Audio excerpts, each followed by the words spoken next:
Hello, guys. Very often, people from different corners of the world try to persuade me there are good Russians in Russia. Okay, I don't mind, but typically I ask them the next question: why these good Russians do not oppose Putin and do not protest against war?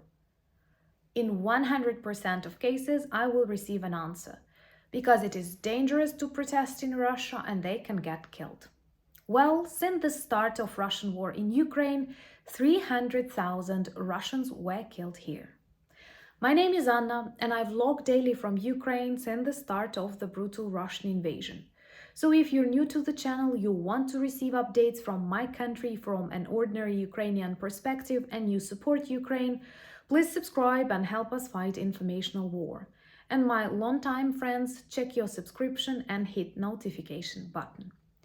So in my today's vlog, I will try to answer 3 questions that I consider important when we mark these 300,000 Russian soldiers killed. Question number 1, do I feel sorry for them? Question number 2, why do they die in such high quantities? And question number 3, what about Ukrainian losses? This is a question that I often receive from Russian trolls, and their interest should also be satisfied. Well, let's start with how do I feel about that many Russian soldiers dead and rotting in Ukraine. Well, a disclaimer, I am a kind person, and if I see a squirrel hit by a bus, I will feel sad approximately during a day. But I don't feel sorry for 300 Russian soldiers who were killed during this war. Why? Well, first of all, because they had their choice. Contrary to Ukrainians, they had and they still have a choice whether to join Russian army and invade Ukraine or to stay away from this. And they had a number of choices actually and decisions that they should and could have made not to die in such a stupid and unnecessary way. Well, first of all, they could have not joined the army. Second, after crossing Ukrainian border, they could have given up. There are lots of examples of Russian soldiers surrendering.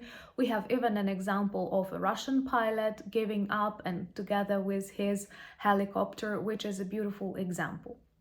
But the 300,000 soldiers decided they want to loot, rape and kill, and thus they deserve such an end. Stress. It's extremely important to understand the difference. Ukrainian soldiers did not have a choice. It is our obligation to protect our motherland, and actually that's the only way to survive. Russian soldiers join Russian army because they want money, they want televisors or Snickers that they plan to loot from Ukrainian houses, or they are bloodthirsty or stupid or whatever. But war is not taking place on their land, on their territory, so definitely they always have this choice. Why do they die in such great quantities? That is the question that bothered me, and I know many claim perhaps you are exaggerating the numbers or something like that. No, we don't, and many Ukrainian experts agree that the number can actually be higher, 15-20% more. Because Russians don't care about their soldiers and the state of their army. If you agree with me that Russia is definitely not the strongest army in the world, please subscribe and help us fight informational war, because their informational army is actually very strong. So why do they die in such quantities? First of all, because Russia never cared about people, and their main tactics of war is meat wave, human wave, whatever. They take with numbers, not even with tanks or missiles, but sending thousands to die. For example, today approximately 860 Russians died for nothing.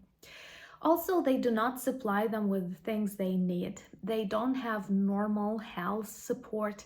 They don't have normal medical cases, and many Ukrainians who capture Russian soldiers are terrified with the quality of things they have to help them in case of emergency, in case of injury or something like that. So Russians are literally ready to sacrifice them. There are lots of examples when they shoot their wounded ones because it's problematic to take care of their own soldiers. And of course, they also execute their soldiers, and I have a separate video on that you can check. And also, in general, they send poorly prepared people. Most of their weapons and guns are outdated.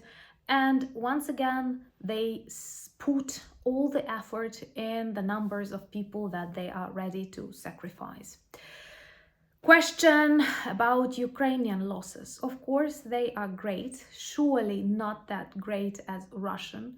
We don't know the exact numbers, and it's totally okay if you look back to the times of the Second World War. You will see that your countries were also not updated on the number of soldiers that died because, first of all, it's really difficult to set the number. Second, it demotivates people, and I can assure you the numbers are definitely smaller because we protect our land and we have all the support of people around, I don't know, animals and birds and everything. And there is a very big difference between Ukrainian soldiers and Russian soldiers, and I cannot even say losses when I speak about Ukrainians. Do you know why? Because every Ukrainian soldier and every Ukrainian hero that died had a mission, had a purpose, had an extremely important task to protect his motherland, to protect his town, to protect his village, to protect his house, his family, his son's childhood. It's very tragic that we lose the best of our people, and Russians lose the worst of their people.